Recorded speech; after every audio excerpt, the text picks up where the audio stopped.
Oriente Médio em Revista. Um panorama do noticiário sobre o que acontece nos países da região. Apresentação de Júlia Caldas e André Lobão. Comentários de Bruno Lima Rocha. Ao vivo, no canal do jornal O Coletivo no YouTube.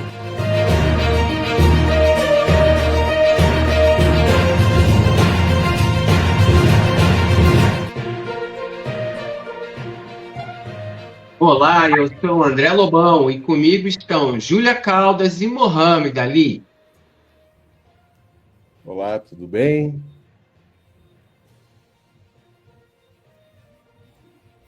Boa noite. Boa noite, gente. No programa de hoje, vamos acompanhar os últimos acontecimentos sobre o genocídio em Gaza e a situação geopolítica do Oriente Médio.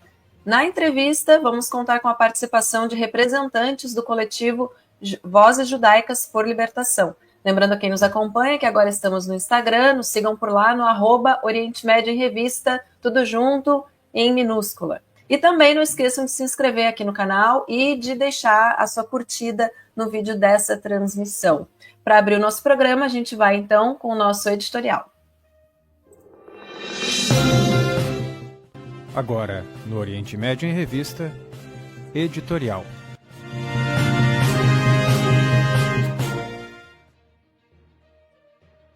Boa noite, pessoal. Esta semana, no último domingo, foi anunciado o falecimento do Papa Francisco, líder da Igreja Católica, uma figura muito importante, uma figura conciliadora, que ao longo do seu episcopado, desde 2013, sempre procurou dialogar com vários povos e várias religiões, principalmente aqueles povos mais oprimidos pelo sistema, pobres da América Latina, pobres da África e também povos do Oriente Médio, e principalmente com os palestinos.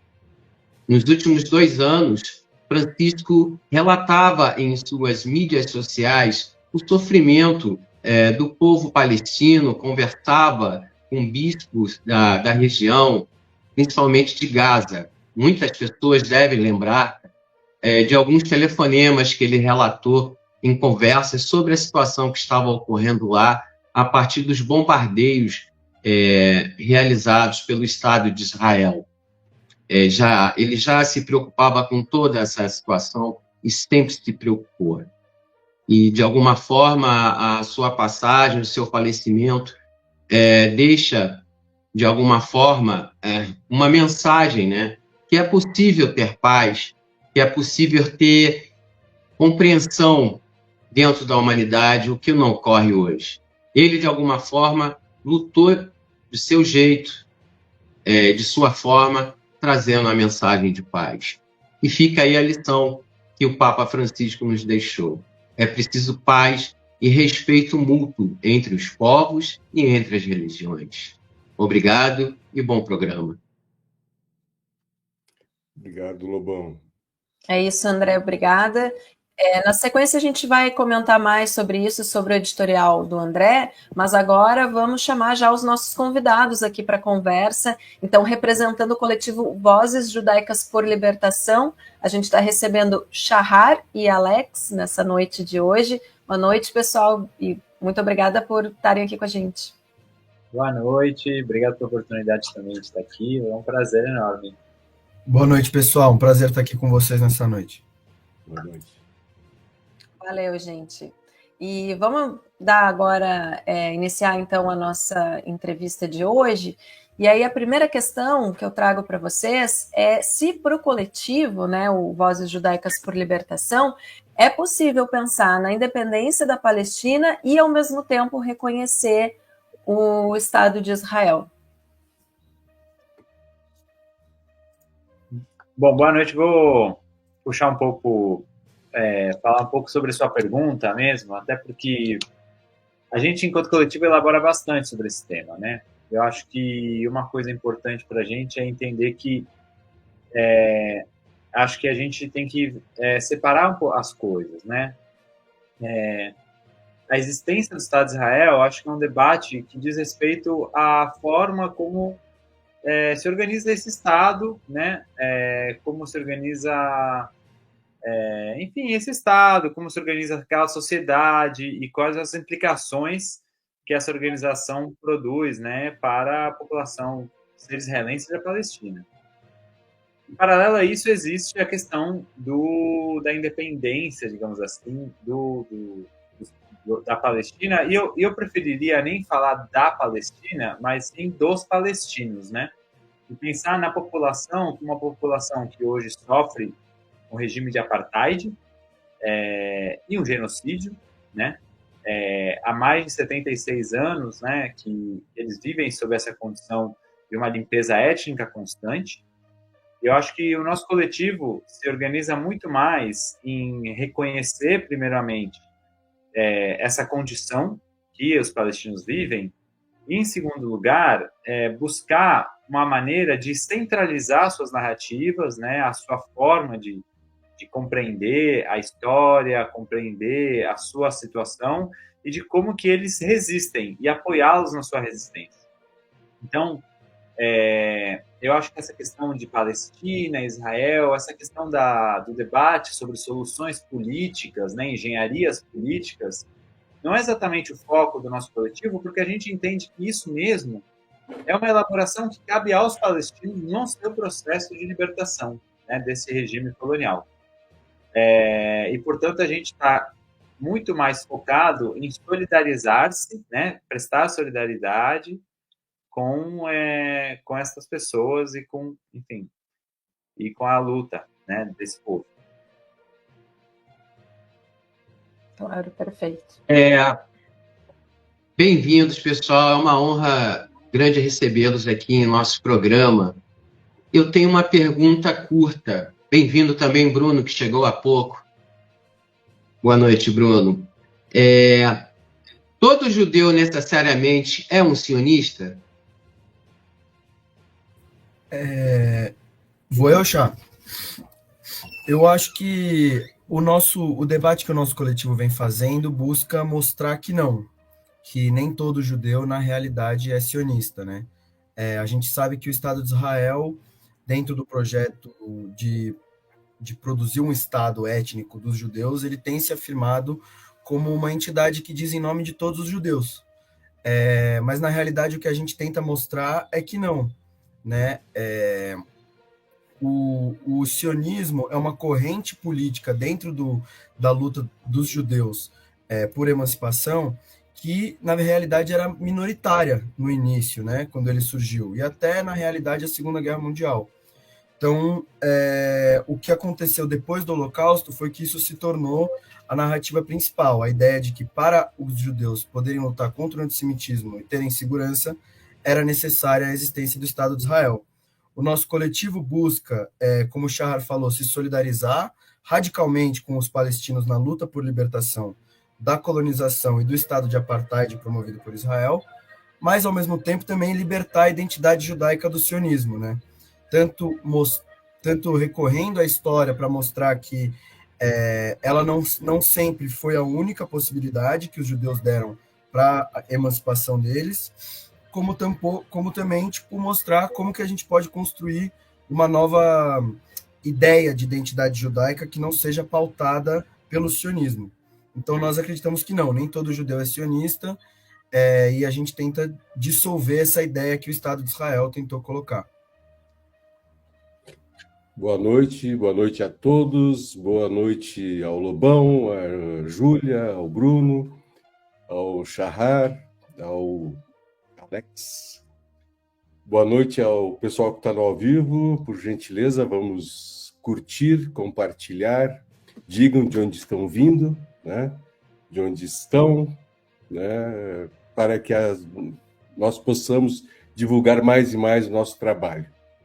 Mas, Alain, por gentileza, bota um presentinho que o pessoal do comitê mandou para o Shahar.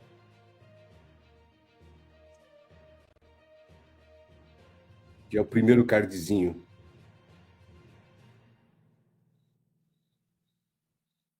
Alain? Bom, Acho que enquanto isso, de repente, pode ir descrevendo. Então. Isso. É um papelzinho, Char, é um papelzinho de bala, né, escrito em Irish, né, que uma camarada nossa, né, lá de Minas, ela me reportou e ela queria te presentear novamente com esse card, né? Então eu baixei ele e ia te apresentar, né? Aí. Sim, eu lembro. É a Vanessa? A Vanessa, exatamente, a Vanessa. É a Vanessa que me mandou. Eu falei para ela, olha, eu acho que o Shahar ele vai vir, né? Não estava certo ainda, né? Ela falou, apresenta esse papel para ele que ele vai se lembrar. Ele ficou emocionado, né? E eu não pude deixar de fazer isso, né? De trazer de novo essa lembrança de infância sua e compartilhar com todo mundo e dizer, né, que todos os comitês te admiram, né? Alex também agora conhecendo, o apoio que vocês estão dando à causa, não só a Palestina, a causa judaica também, né? E a luta por justiça, por uma Palestina livre, justa, democrática, multiétnica e colorida. Eu tenho um sonho de um dia sentar numa mesa e compartilhar com vocês, cristãos, judeus, islâmicos, uma mesa farta e cantarmos as músicas tradicionais e dançarmos também lá na Palestina. Bom, dito isso, né, a pergunta: por que o sionismo se mostra tão radical em relação aos árabes e palestinos? Que ideologia é essa que promove um genocídio que já ultrapassa o marco de 51 mil pessoas genocidadas? Bom, eu vou primeiro agradecer também a esse momento aí, agradeço muito mesmo. Eu acho que tem algo muito bonito nesse papel de bala que, quando encontrei com a Vanessa naquele então, foi exatamente sobre isso que a gente falou, né? E sobre o que o Alex acabou de falar, né? Apesar desse papel de bala estar escrito com letras em hebraico, ele na verdade está escrito em Yiddish, e ele é reflexo de uma sociedade judaica que existiu antes, né, do sionismo, né? Antes, digamos assim, dessa revolução que o sionismo representou na cultura e na identidade judaica, né? E aí agora também linkando um pouco com essa sua pergunta, o sionismo ele surgiu no contexto da Europa Oriental, né, com o intuito de buscar a emancipação e o combate ao antissemitismo, né? E ele surgiu dentro de uma mentalidade, dentro de um arcabouço, enfim, epistemológico, ontológico, daquelas pessoas que na Europa entendiam que o Estado Nacional era uma forma de buscar essa emancipação, essa autodeterminação, que é, na verdade, a mesma retórica que você encontra em diversos nacionalismos, principalmente os nacionalismos do fim do século XIX, começo do século XX na Europa, né, que buscavam justamente através do Estado emancipar seus povos, suas nações, né? A grande questão e esse grande crime, né, que a história do sionismo cometeu e segue cometendo contra os palestinos, é que os sionistas, originalmente, né, eles eram europeus, na verdade, e eles aceitaram, eles também procuraram, né, esse plano de construir o Estado judaico, né, tão sonhado, na Palestina, sem em nenhum momento se preocupar com os palestinos que lá habitavam. E isso por uma questão que é muito doída, mas que na mentalidade, que na verdade é muito simples, que é porque porque isso se insere numa lógica colonial daquele momento histórico. Então é claramente que, da mesma forma que os ingleses colonizavam outras partes do Oriente Médio, os franceses, os alemães, enfim, os europeus estavam no auge da sua colonização na África e no Oriente Médio, né? Então, tem que entender que o sionismo ele surge nesse caldo, nesse contexto, e que, obviamente, ele vai se portar como uma colonização europeia na Europa, na Palestina, né? Tem outros casos também de colonização que resultaram também em genocídios bravíssimos, como é o caso da Austrália, né, que a gente pouco fala, né, que foi uma colonização inglesa, que resultou também num genocídio brutal da população aborígene local, né, que até hoje os aborígenes vivem em condição de opressão total, e ambos, na verdade, derivam dessa mesma raiz, que é o colonialismo inglês, né, porque a Palestina, antes de ela se tornar Israel, ela era uma colônia inglesa. Então, o sionismo ele contou muito com a ajuda do colonialismo inglês e também depois devolveu essa ajuda, prestou esse serviço até hoje, né? Atende bastante a essas exigências aí. Então, eu acho que quando a gente pensa, né, na história, né, de como é possível, o que aconteceu, por que que os palestinos sofrem tanto, né? A resposta é mais por aí mesmo. É porque realmente o sionismo ele é um movimento que surge num caldo da colonização. Ele vai ser apoiado, né, pelos impérios europeus e ele vai refletir, então, na sua materialização, na hora que ele se torna a realidade. Porque poderíamos discutir se o sionismo era ou não colonial, mas o que importa é que na hora que ele se materializou, né, o que a gente chama de o sionismo real, ele de fato se transformou num projeto colonial nos moldes europeus, que eram os seus financiadores, né, seus apoiadores. Perfeito, obrigado. Opa, gente, boa noite. Eu queria...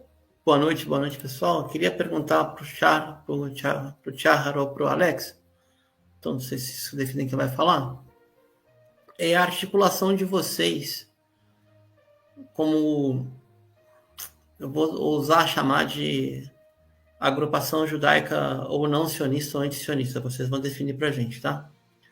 E primeiro colocar que vocês estão ocupando um espaço muito importante, né? Porque menos de 10 anos atrás, o máximo que se tinha era essa concepção meio esquisita do sionismo de esquerda, vinculada ao projeto da Sindicato Geral dos Trabalhadores, ou a Histadrut, que virou o Partido Trabalhista de Israel, mas que também deu, né, na Golda Meir, Davi Ben-Gurion, Moshe Dayan, a Nakba foi feita por esses companheiros de esquerda, a Naksa também, etc. Então, perguntar, né? Eu, inclusive, já entrevistei o Tchahar uma vez para o Monitor do Oriente Médio, foi bem legal. Como é que se dá a articulação de vocês para fora do país? Se tem outros setores parecidos? E uma pergunta em especial, como é que se dá a articulação de vocês com os Estados Unidos? Porque as informações que a gente tem de lá são as melhores possíveis. Eu vou citar um camarada aqui, e vou passar a palavra, que eu acho que ele é insuspeito, né? Que está no outro campo. Teve uma entrevista muito recente do Steve Bannon, que é aquele guru do Trump, das redes sociais, da manipulação cibernética, da manipulação de informação, que ele falou o seguinte: os maiores inimigos da América hoje são os ativistas e militantes judeus não sionistas. Acho que isso é um elogio, né? Reconhecimento do inimigo. Então, como é que está a relação de vocês, sei lá, com a Jewish Voice for Peace e outras redes semelhantes que estão mudando o balanço interno nos Estados Unidos? Minha pergunta. Eu vou começar respondendo, Bruno, e daí acho que depois o Shahar pode complementar, até porque ele está há mais tempo nesse processo do que eu.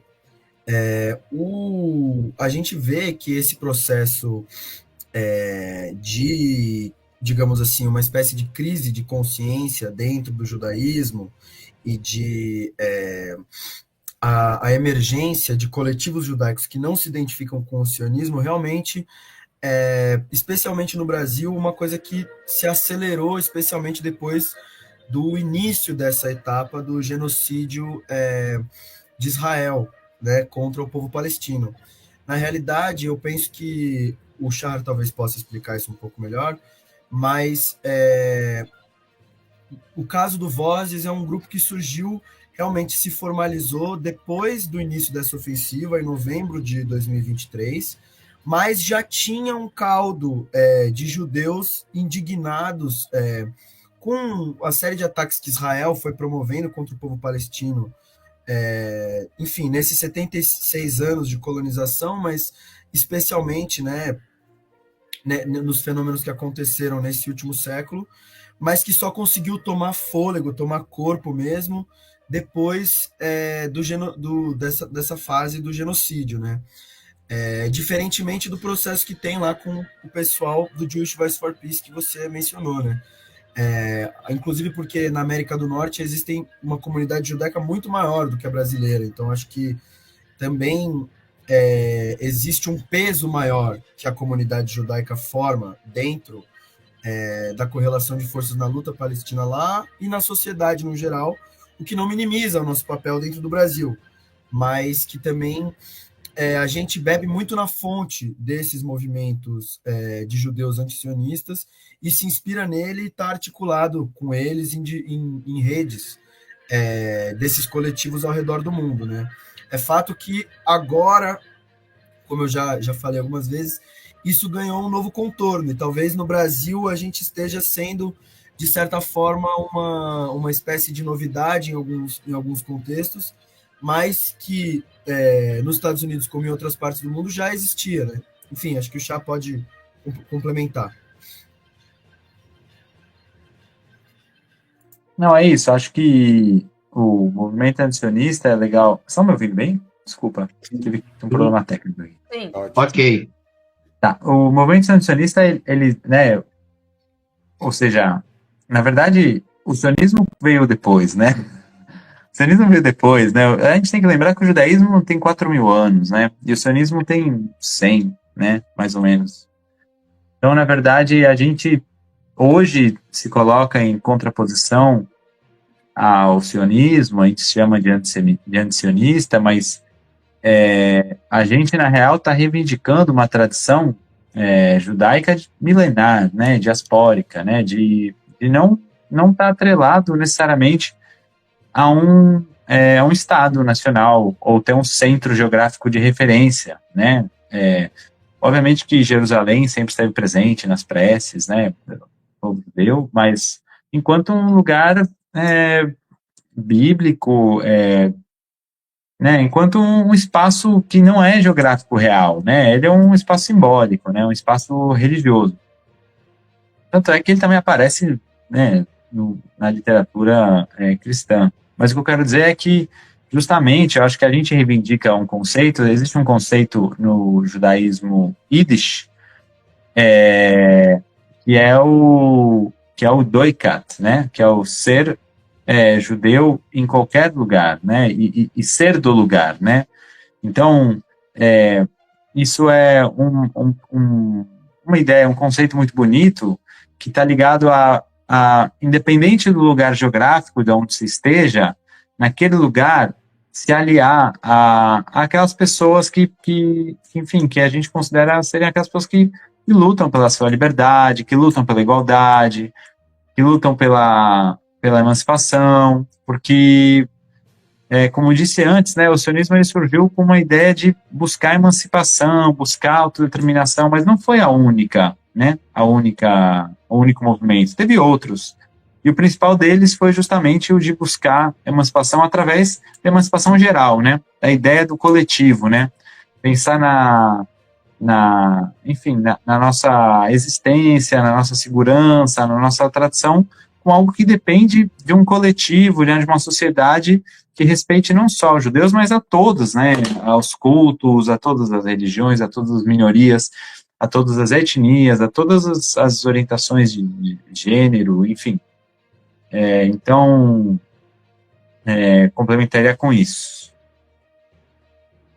Certo, Shahar. Muito obrigada por enquanto. Então, no programa de hoje, a gente está aqui com representantes do coletivo Vozes Judaicas por Libertação. E antes da gente dar sequência, e antes também de chamar o Mohamed para alguns recados e de seguir com a nossa entrevista, eu gostaria de chamar o Bruno, porque a gente teve hoje o editorial com o André, comentando, claro, né, a morte do Papa e tudo aquilo que ele representava e suas ideias e convicções, inclusive em relação ao conflito, à guerra, à postura de Israel, né, diante do genocídio em Gaza. Então, Bruno, se puder também comentar um pouco para a gente sobre isso, antes da gente seguir aqui com a entrevista. Bom, obrigado. Comentário bem rápido. Há pouco menos de 3 semanas, eu tive a chance de estar numa entrevista coletiva com o teólogo e frade dominicano, também jornalista, colega nosso, Carlos Alberto Libânio Cristo, conhecido como Frei Beto. Mohamed, ele é patrício nosso, tá? De mãe e de pai. Libânio Cristo é de origem maronita libanesa. Frei Beto colocou algo muito importante. Ele falou o seguinte: tem quase 22 denominações de catolicismo no mundo, das quais apenas uma colocou o dogma do celibato cerca de 1000 anos depois de sua fundação, e que é a Igreja de Roma. A primeira percepção é essa. A segunda, que eu acho muito importante, é se tem uma região do planeta onde temos a presença de uma cristandade originária, é justamente na Grande Cananéia, ou na Fenícia Histórica. De 12% a 14% da população palestina tinha origem cristã, de várias denominações, chamadas cristãs do Oriente. No Líbano a mesma coisa, tem um pouco mais a proporção, e na Síria não deixa de ser. Se o próximo a sair do conclave romano, Francisco deixou 80% dos cardeais, tá? Então, a única chance de não sair um papa alinhado com Francisco ou com a Laudato Si é a traição política, que sempre faz parte desses meandros institucionais. Mas ele deixou de cada 10 cardeais votantes, 8 estar alinhados com ele. E aí, a gente tem um problema seríssimo. E aí não tem a ver necessariamente com essa da Ásia, nem com o mundo islâmico, a qual Mohammed e eu, a gente acaba pertencendo mesmo estando no Ocidente, né?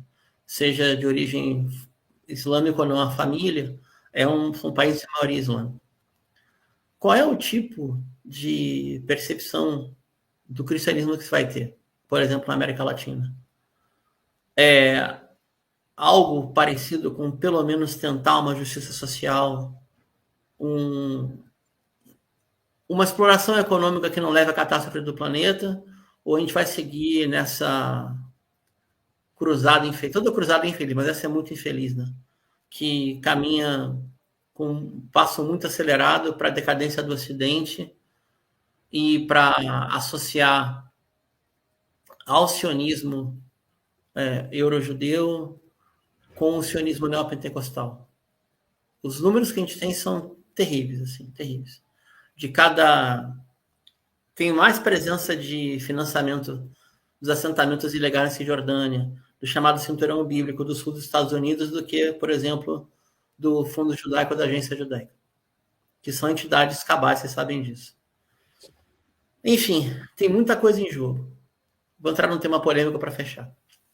Eu fico muito preocupado quando esses coleguinhas aí, André, Júlia e eu somos jornalistas de profissão, esses coleguinhas dos meios hegemônicos falam que agora tem que chegar um papa de diálogo e compreensão com todos os lados da igreja. Então, eu vou traduzir o que é isso. Agora tem que chegar um papa que não puna a pedofilia.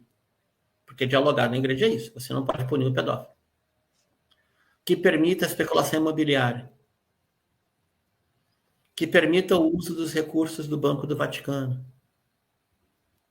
Que não faça investigação do dinheiro que circula no Estado Papal.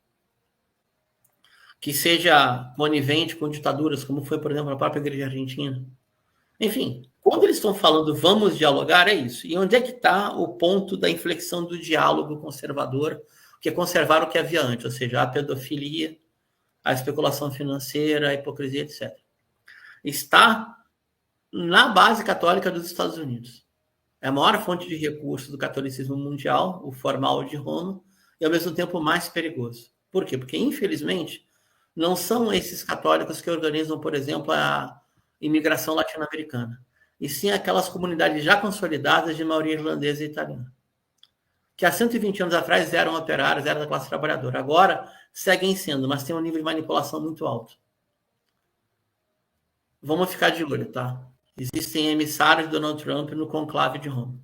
Se ninguém trair, Jorge Mário deixou o sucessor.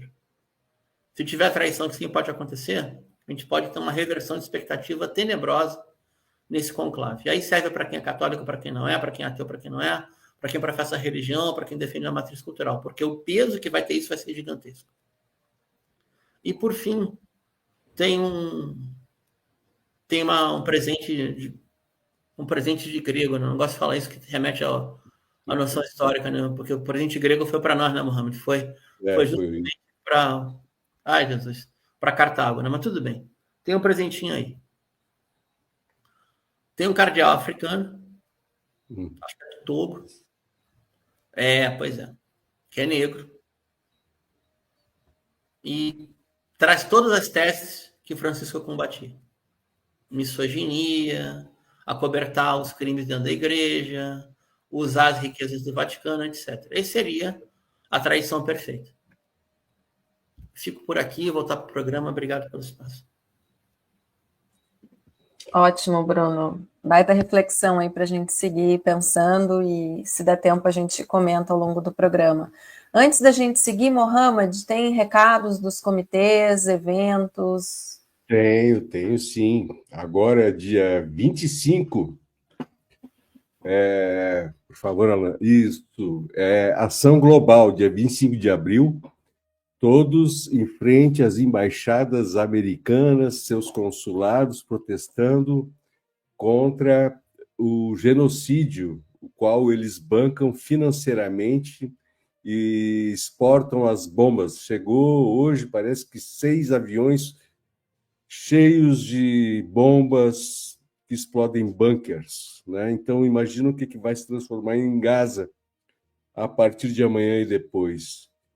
Esse morticínio aí. Então, todos, né, São Paulo, Rio de Janeiro, Porto Alegre, Curitiba, Brasília, em frente às embaixadas e consulados, Nordeste, Norte, Sudoeste, todos, por gentileza. Centro-Oeste, todos em frente à embaixada protestando, né, por uma Palestina livre e sem essa ação americana destruidora, né? Eu também gostaria de falar a todos, né, que nós convidamos todos vocês que estão assistindo a irem também no canal do Oriente Médio em Revista, né, inscreverem-se e ativarem o sininho. Para nós é muito importante compartilharem, né, e que precisamos ser um apoio, né, engajando, comentando, compartilhando, etc., inclusive um apoio financeiro, porque nós temos algumas ambições, né, aumentar o número de programas, ter uma variedade diferente de programas, e isso leva tempo, leva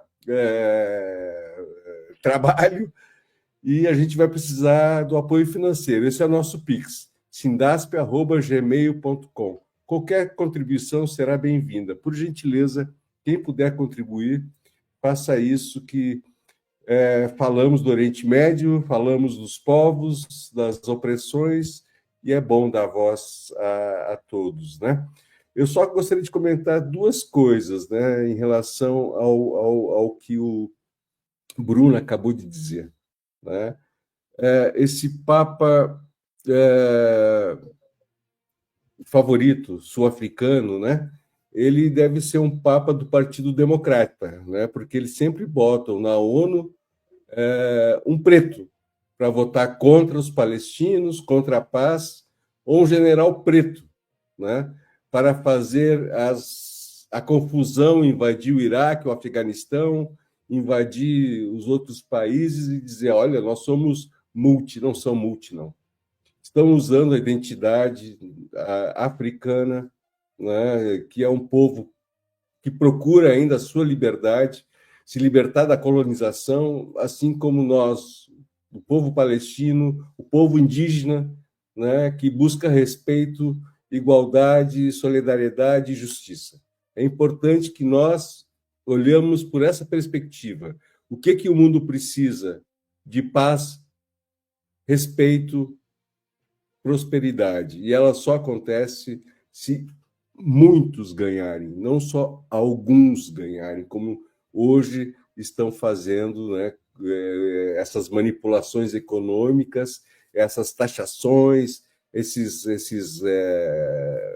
essas coisas que estão acontecendo na geopolítica e na geoeconomia, né? Então, esse é meu recadinho. Obrigado, Valeu, Júlia. obrigada. Então, seguimos aqui a nossa conversa com Shahar e Alex, representando o coletivo Vozes Judaicas por Libertação. E eu sigo a nossa entrevista perguntando para vocês como que o coletivo avalia a perseguição a professores, a estudantes, a pesquisadores, não só no Brasil, como também na Argentina, em países da Europa, nos Estados Unidos e em outros países, né? Uma perseguição a quem se coloca contra o genocídio que Israel promove em Gaza. Qual o posicionamento do coletivo em relação a isso? Bem, eu penso que nós do coletivo temos a gente tem um acordo muito grande de repudiar veementemente todas essas perseguições, né? Na realidade, a gente tem feito uma reflexão porque para quem luta pela Palestina livre e pela autodeterminação do povo palestino, a perseguição e o silenciamento por parte do lobby sionista, tanto a nível internacional como nacional, não é nenhuma novidade, né? Inclusive, mesmo sob diferentes tipos de governo, esse lobby se movimenta e, digamos assim, a gente tem que reconhecer, se movimenta muito bem, no sentido de que ele consegue frequentemente amedrontar, intimidar e fazer calar as vozes que se colocam pela libertação da Palestina. Agora, o que a gente vê é que, claro que no momento em que as contradições do sionismo e desse projeto de Israel e do estado de apartheid, elas estão mais expostas, que essa tentativa de silenciamento fique ainda mais radical. E também que agora, com o governo Trump tendo assumido, né, nos Estados Unidos, isso tenha tomado uma proporção ainda maior, né? Nos Estados Unidos, a gente tem visto cenas absolutamente bizarras que lembram regimes ditatoriais, estrito sensu, como, por exemplo, o sequestro da estudante turca que ousou publicar um artigo criticando a universidade dela por complacência com o genocídio. E agora isso está um tanto atrelado, né, junto com essa política xenofóbica do que é típica do trumpismo. Então, com certeza a gente vê que isso está se acirrando, embora não seja novidade, e a gente avalia com muita revolta, muita indignação, e compreende também que o que está em jogo, acho que agora que é muito chocante nos Estados Unidos, mas também vem ocorrendo no Brasil, mas acho que nos Estados Unidos, enfim, tem um outro peso, é o fato de que não só as instituições que fazem o lobby sionista estão atuando como operaram, e talvez com mais legitimidade, digamos, num terreno mais baixo da sociedade, mas isso está articulado agora propriamente com o projeto de poder de uma maneira muito explícita. Então, isso tem sido muito, muito evidente, muito assustador. Embora a gente não possa deixar de falar que aqui no Brasil também, né? A gente tem casos do gênero. Acho que o Chá, inclusive, pode comentar isso um pouco melhor, mas a gente tem esse tipo de perseguição ocorrendo em diversas universidades. Eu ia até complementar perguntando sobre isso. A gente teve casos recentes na PUC de São Paulo, também na USP. Eu não sei como que vocês atuaram, né, nessa frente, nesses locais, se vocês têm também algum projeto desenvolvido nas universidades, como que vocês atuam quando acontece algo nas universidades brasileiras? Então, a gente se organiza e tenta sempre estar atuando de maneira solidária aos movimentos palestinos, né? Então, a gente não tem uma ação permanente na universidade, apesar de ter vários membros do nosso coletivo que ou são alunos, né? ou são professores. Inclusive o Bruno Huberman, né, que é um dos membros do nosso coletivo, que ele foi um dos acusados por antissemitismo na PUC, né? E também foi acusado um grupo de estudos do qual eu faço parte. Então, na verdade, a gente também tem nossas... a gente participa, digamos assim, individualmente, dentro dessas esferas. E, nesse caso específico, a gente... sim. Caiu. O Chá caiu, né? Eu acho que ele caiu. Opa, voltou. Opa, perdão, estou com uma conexão um pouco ruim aqui. Eu vinha falando que a gente, enfim, pessoalmente também participa desses movimentos e é membro, às vezes, ou é estudante, ou é professor até, como o caso do Bruno. Então, a gente está sempre participando dessas manifestações, dessas atividades, principalmente porque hoje, uma das grandes novidades, acho que talvez dessa virada de ano, é que a questão da crítica a Israel, que até então sempre foi considerada antissemita, e que esse argumento do antissemitismo, ele sempre esteve aí presente, sempre foi um debate, mas agora ele se tornou um motivo de cerceamento da liberdade de expressão. E eu acho que isso é algo inédito. Isso é algo inédito, tanto nos Estados Unidos, quanto aqui no Brasil. Também teve um caso na Argentina, com uma deputada de esquerda que está na justiça porque seu mandato está querendo ser cassado devido às suas posições pró-palestinas, né? E aí isso nos leva a uma reflexão maior de como, na verdade, essa questão, essa pauta, né, palestina e essa associação, né, da crítica a Israel ao antissemitismo é usada hoje também para criticar a esquerda como um todo. Né? E eu acho que isso é um assunto muito importante, que deve ser compreendido por todos, que como Israel hoje está sendo um instrumento para a extrema-direita galgar poder, né, e conseguir silenciar, né, as vozes que se opõem a esse projeto como um todo, né, para além da questão de Israel-Palestina, né.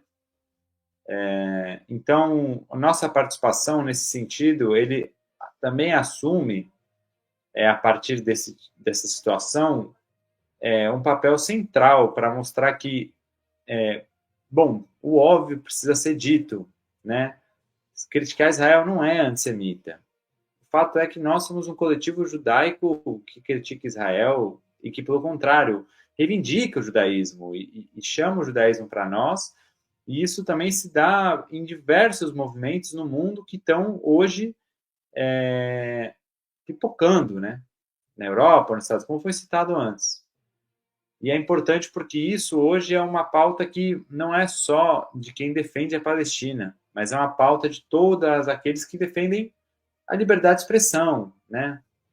Que defendem a possibilidade da esquerda se manifestar e manifestar suas posições políticas sem medo, né? De serem, enfim, de serem censurados, né, de serem caçados, de ter sua liberdade cerceada. Shahar, se me permite uma observação, a maioria dos sionistas hoje no mundo não são judeus. Né? A maioria dos sionistas não são judeus. Então, criticar o sionismo é criticar uma ideologia, é criticar o poder econômico. Ele balançou para a extrema de uma forma tal, para a extrema-direita, que ele está se portando praticamente como um nazismo, né? Cerceando a liberdade de expressão, como você falou, né? Se metendo em universidade, em pesquisas, tecnologia, em arte, né? Nos Estados Unidos, a proibição agora só arte clássica, né?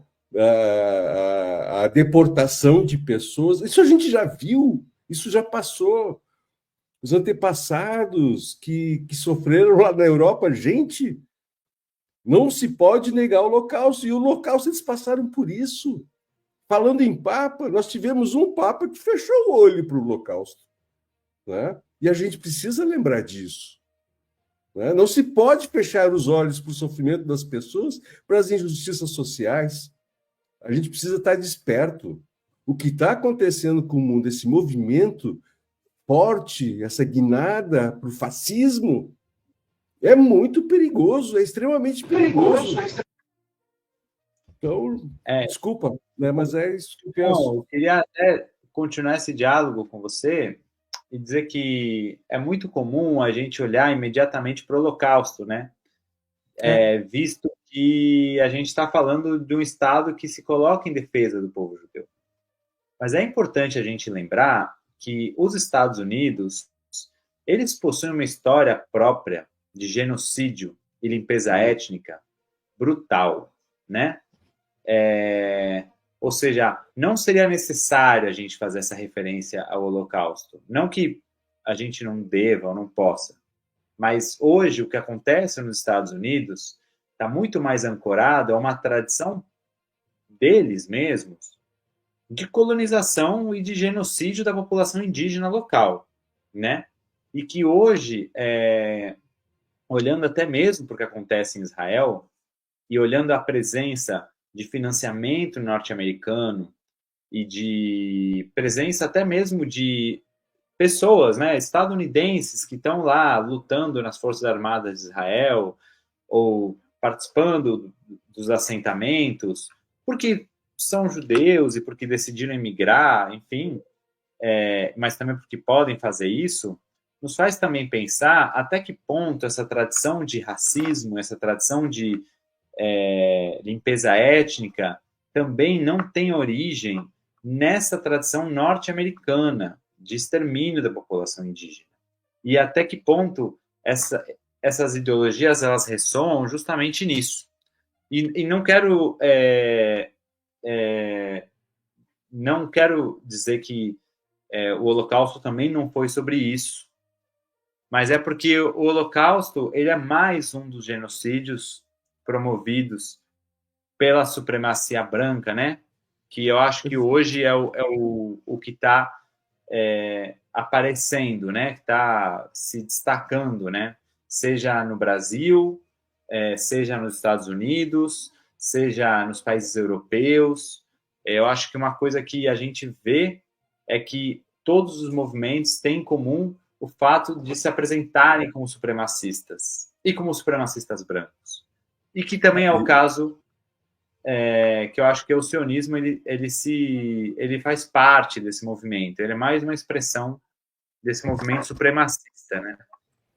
Posso fazer uma parte só, Mohamed, nisso que o Charles estava falando, só para retornar um ponto também do que a Júlia tinha mencionado na pergunta sobre essa perseguição. Eu acho que é importante a gente frisar aqui que nós, do coletivo Vozes Judaicas por Libertação, nós temos como um dos principais polos da nossa atuação, dos principais nortes, também o combate ao antissemitismo. A gente não minimiza, né, que exista a perseguição aos judeus e essa perseguição deva ser combatida. Pelo contrário, a nossa posição é simplesmente de que a confusão propositada por parte de Israel entre antissemitismo e antisionismo dificulta o combate ao antissemitismo. E a gente vem trabalhando muito no sentido de delimitar essa trincheira, de modo que a nossa identidade judaica não seja utilizada como espantalho para perseguir os setores subalternos. Como o Charles falou, uma coisa que já extrapolou a luta só em defesa da Palestina, mas vem sendo usada como forma de deslegitimar diversos lutadores sociais na sociedade. A gente acredita, sim, que há antissemitismo e que ele deve ser combatido, mas que Israel tenta promover essa confusão para se blindar e para se proteger e também para poder manter o monopólio da voz sobre o que os judeus pensam ou não. A nossa batalha é retomar essa tradição judaica de convivência pacífica e de luta por justiça social para todos, porque o Estado de Israel ele pauta numa ideia de segurança exclusivista. A segurança única que importa é a dos judeus. E a nossa ideia é de que nós só conseguimos estar seguros e se sentir emancipados dentro de uma coletividade emancipada e não sobre um apartheid. Então, a nossa visão é de que a luta por justiça social é dever nosso e faz parte da nossa tradição. E que a gente deve combater todas as formas, e não só as formas que nos tocam. A gente deve combater o apartheid, o racismo e a discriminação nos diferentes territórios em que nós, judeus, estivermos. E, portanto, é por isso que os gritos dos coletivos antisionistas ao redor do mundo, nos Estados Unidos, muitas vezes que ficaram muito famosos, era não em nosso nome. Então, não utilizar o nosso nome e o sofrimento do povo judeu como forma de justificar a perseguição. E eu acho que talvez seja essa uma das trincheiras em que a gente tenta se colocar, né, junto para somar com isso que o Shahar tinha dito. Perfeito, Alex, perfeito.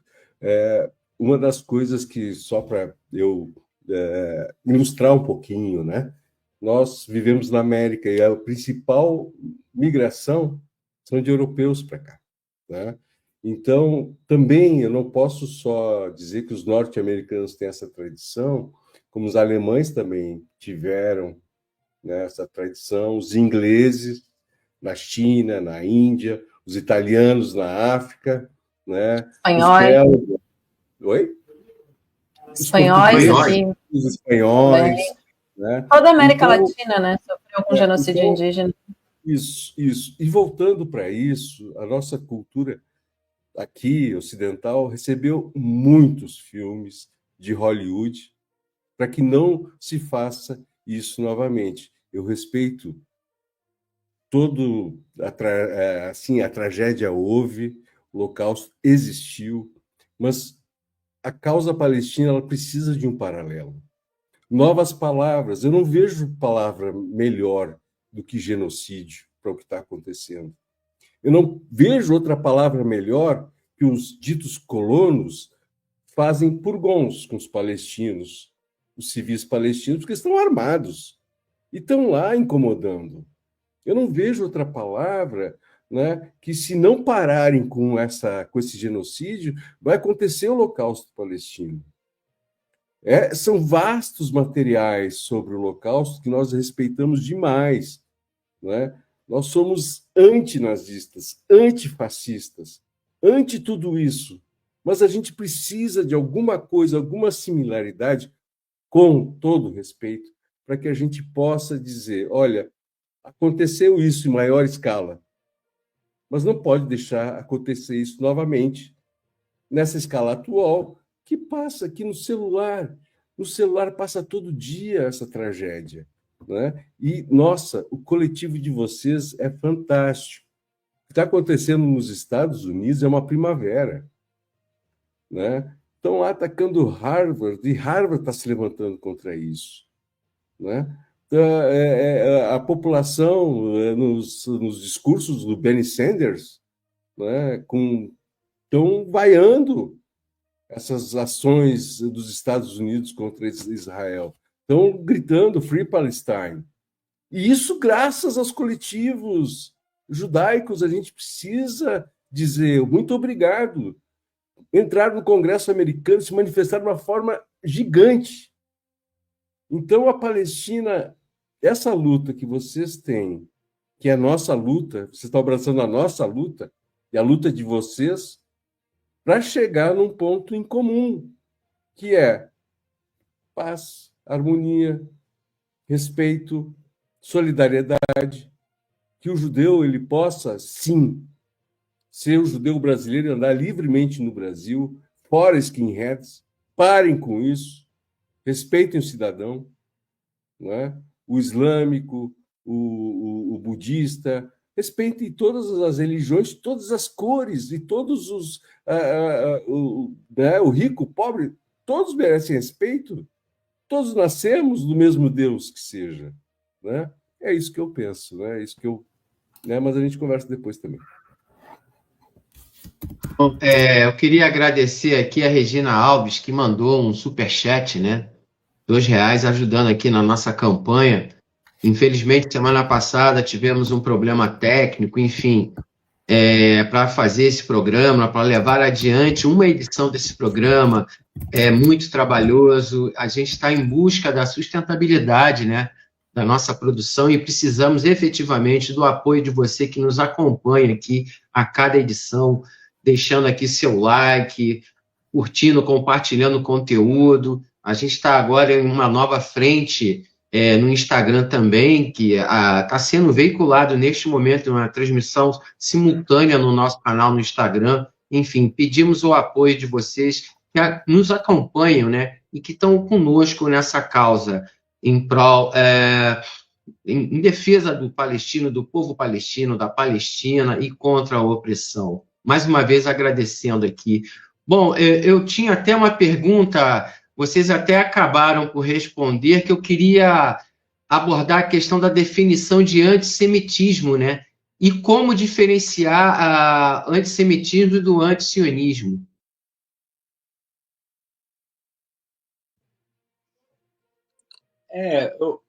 Eu acho que é isso.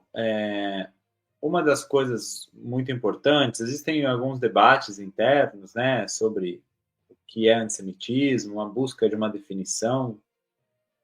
E uma das coisas que a gente, enquanto coletivo, chegou a elaborar é que, independente da definição, um ponto-chave é que essa definição não seja uma definição exclusiva, ou seja, que não haja uma palavra, uma definição que se adeque exclusivamente a esse tipo de preconceito, como se ele fosse um preconceito isolado, como se ele fosse algo diferente de outros tipos de preconceito, de outras expressões de racismo, de outras expressões de discriminação, né? Então, existe, por exemplo, uma definição que ela é bastante usada, inclusive por essas instituições que buscam silenciar as vozes palestinas, que é a definição do AIRA, a gente chama, né? Associação Internacional pela Lembrança do Holocausto, que é uma definição de antissemitismo na qual eles tentam construir uma ideia de que o antissemitismo é um fenômeno exclusivo, né? Que ele não pode ser comparado e associado a outras discriminações, e que criticar Israel seria uma forma de antissemitismo. E, portanto, a gente, sim, combate veementemente essa definição. Existe uma outra definição que se chama a Declaração de Jerusalém, que ela já é uma definição muito mais abrangente, feita por vários acadêmicos judeus, palestinos, norte-americanos, enfim, israelenses, que já vai um pouco nessa linha, mas a palavra em si, antissemitismo, ela é polêmica, mas acho que o mais importante para a gente, se eu fosse definir assim, o ponto mais importante é esse, é não pensar nessa discriminação contra os judeus como algo exclusivo, né? E sim como algo parte de um problema social maior, que é a discriminação em geral, que é o racismo, né? Eu acho que é uma forma mais eficiente da gente combater, de fato, o antissemitismo e propor o que a Alex tinha falado antes, que é soluções coletivas, né? Arranjos coletivos de segurança, de combate à desigualdade, de combate à opressão. Certo. Gente, pela hora, o avanço da hora aí e o nosso tempo, né, já se encerrando, eu peço, por favor, as considerações finais de vocês para a gente começar a se despedir desse programa de hoje. Bom, eu quero agradecer muito ao Shahar e ao Alex, né, pela participação do Oriente Médio em Revista. Espero contar com vocês novamente, né?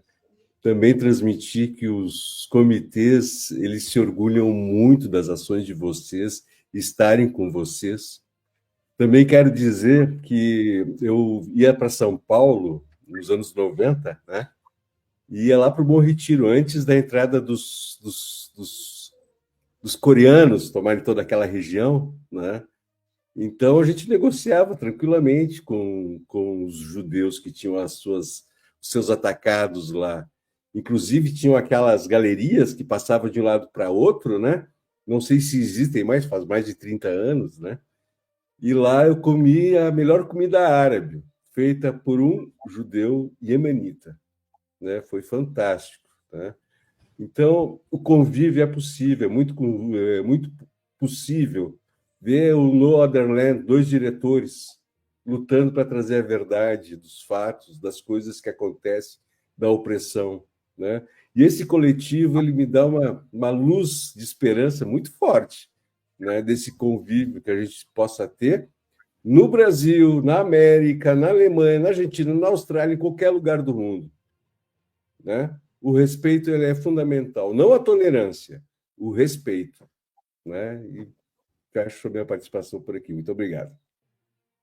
Obrigada, Mohamed. Shahar, Alex, últimas considerações para a gente fechar, por favor.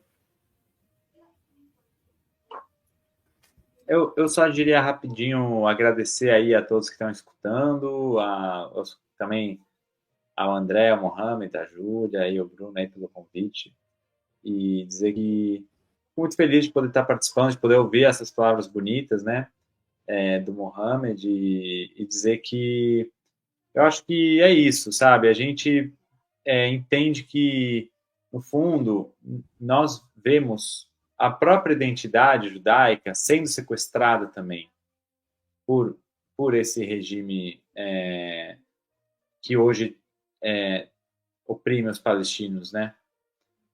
E que hoje causa tanta opressão e contribui para expandir essa opressão pelo mundo. Então, é também uma forma da gente se redescobrir, da gente se reencontrar através dessa luta. E é uma honra muito grande estar lutando junto a um povo que é tão inspirador nesse sentido, que mostra uma resistência tão feroz e tão bonita ao longo desses 76 anos. Então, a honra, na verdade, é uma honra poder estar acompanhando o povo palestino e todos vocês nessa jornada. E espero que a Palestina seja livre, que a gente possa, como você disse, festejar na Palestina todos juntos. Nossa, seria fantástico. Seria mágico.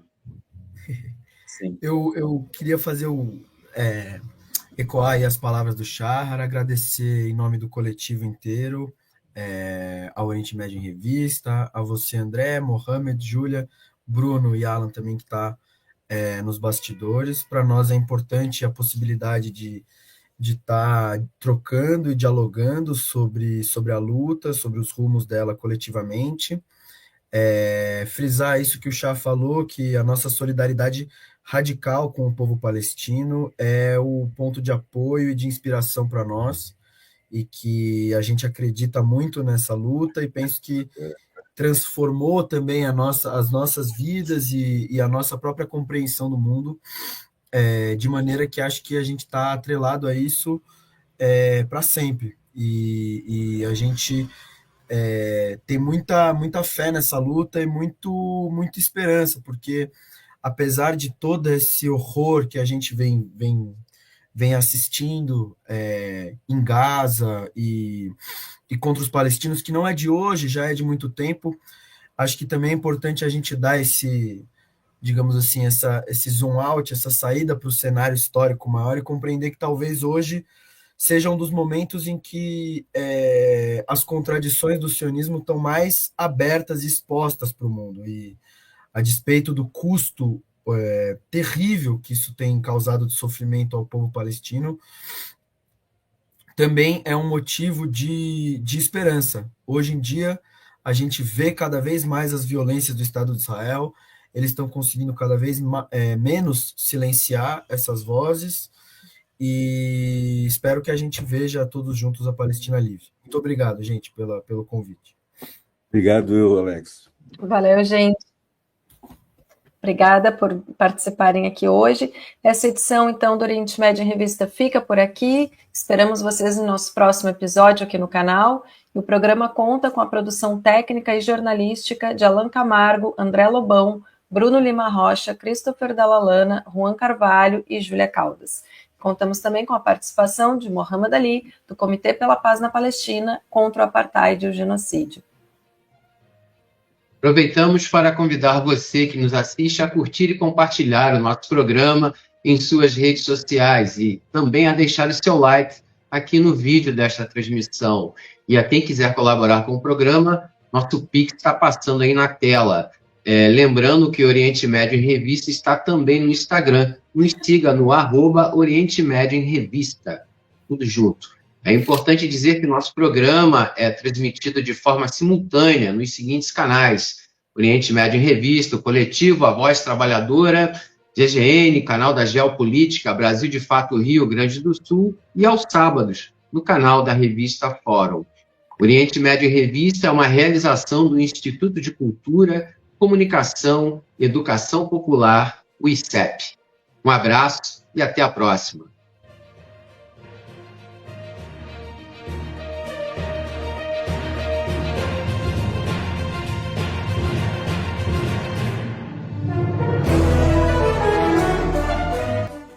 Oriente Médio em Revista. Apresentação: André Lobão e Júlia Caldas. Comentários de Bruno Lima Rocha. Oriente Médio em Revista, ao vivo, todas as terças-feiras, às 21 horas, no canal do jornal O Coletivo no YouTube.